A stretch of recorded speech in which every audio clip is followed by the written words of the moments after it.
Hello, Peter Hill here doing small vodcasts on magnetism. The idea is that these small little fragments can be cut and pasted and put together into a bigger idea, improved and thrown around. I'm doing about magnets. So far I've done Magna, Dr. Gilbert, and now I'm going to do the religious aspect of magnets. So I must admit there is sort of an eerie feeling if you hold a powerful supermagnet in your hand and you can feel the magnetic force. If you can hold up a supermagnet in your hand and hold it near a wire, you can feel the force. There's a feeling of the supernatural. Now, of God, and this is obviously here. So we have a problem of that Newton said, look, the laws of the universe are here, and there was a reaction as the British went towards Newton.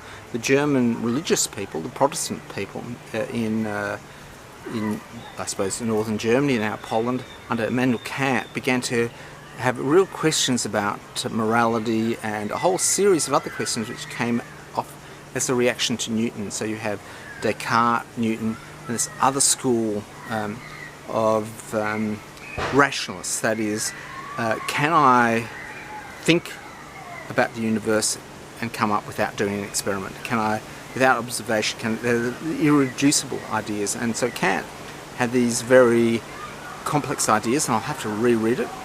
Brains sort of vaporizing a little bit, but he had the not other and a whole series of really complex arguments come across, and that this came across, and he actually made scientific discoveries just through his thought. Now, the greatest rationalist of our age is Einstein. He was actually someone who didn't use experimental thoughts, he used his thought, and then he cloaked it in thought experiments to make it look as though it's experimental thoughts. He's saying, let's do a thought experiment, let's do postulates. It's the sort of ideas that a rationalist, the tool of rationalists.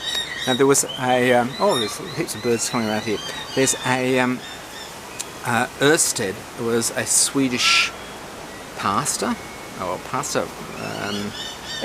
everyone at age had religious roles, but he was trying to understand magnetism from a religious viewpoint, and he made that great discovery of a needle being put up next to a wire, and he understood that wires were putting forces on magnets.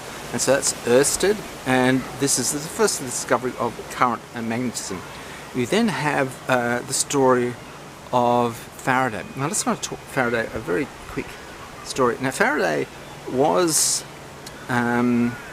someone discarded by British society in the Dickensian Victorian era. It was a very tough time, and he was not loved, and the way he wasn't loved was in such a way that actually built him as a person. So he was from northern England, had a North English accent, which automatically meant that you were sealed out of southern England. He was there, and his father was a blacksmith, had an accident, and so at the age of 11 he had to go to work as looking after his family in London. So a pretty tough thing. He was a printer's person, and he learnt to read and write by actually putting in print sets, and he printed up one of some of the early books he printed up is school books for women, and there's a very famous chemistry books if you go right back into it. Now all of this stuff is lost because we have a very postage stamp view of stuff, so I've sort of read into it and looked at it.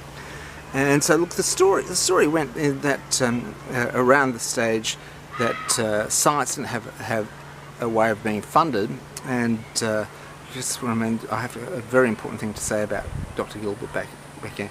Wasn't being funded, and so at this stage people had to go on science shows to sell science. It wasn't funded by the state, and so it was very much entertainment and not much to do around England, London. He went to the shows of Davy. I've forgotten what his first name is.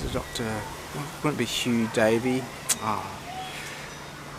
Can't remember. Very, very famous Sir Davy eventually, and took notes. He took very precise notes. He was a printer, so he printed it up in a book, gave it to him.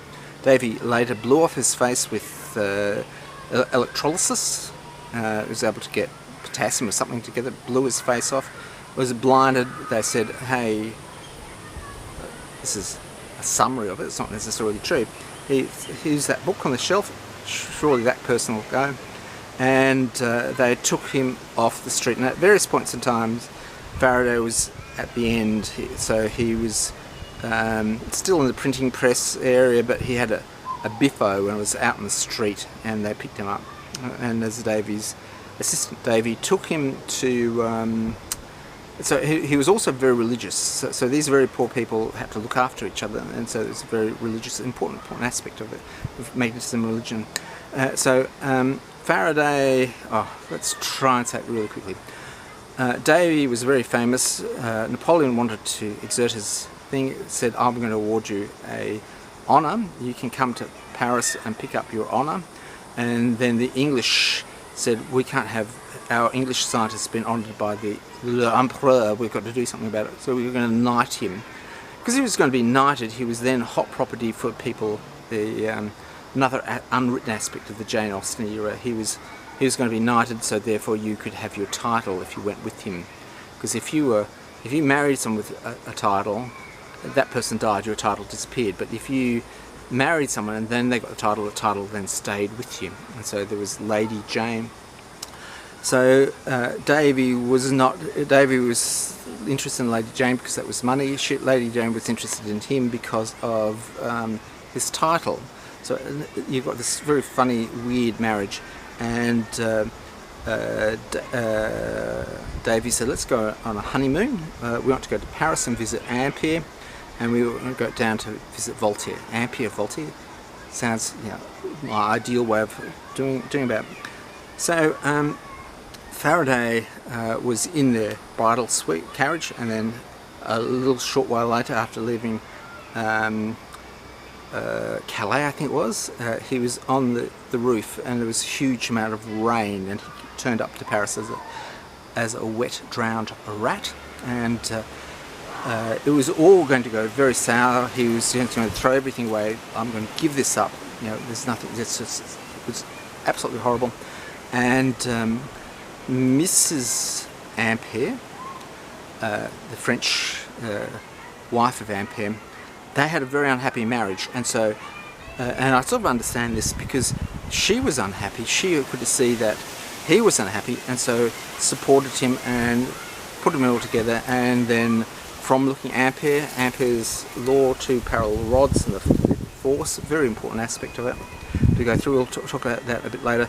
Then took him aside and then directed Faraday in the direction of making magnetic motors, induction rings, all the magnetic field stuff from it. Very important thing. Now the thing is that Faraday was a very humble person, and he was eventually beset by heaps of microstrokes, absolutely vascular strokes. So he was going senile, losing his smile, and he couldn't do maths, and so he found out a non-mathematical way of describing magnetic fields. And he was also very religious, and this story comes, it's not in the history box, you just have to really read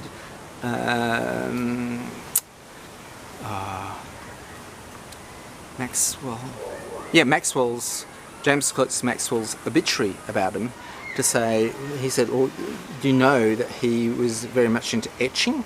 Of course he was in printing, his wife, and he would etch religious things, and would etch the rays, religious rays coming from your hand. And you can see magnetic, God coming towards him. And so Faraday borrowed this religious iconography and actually stuck it into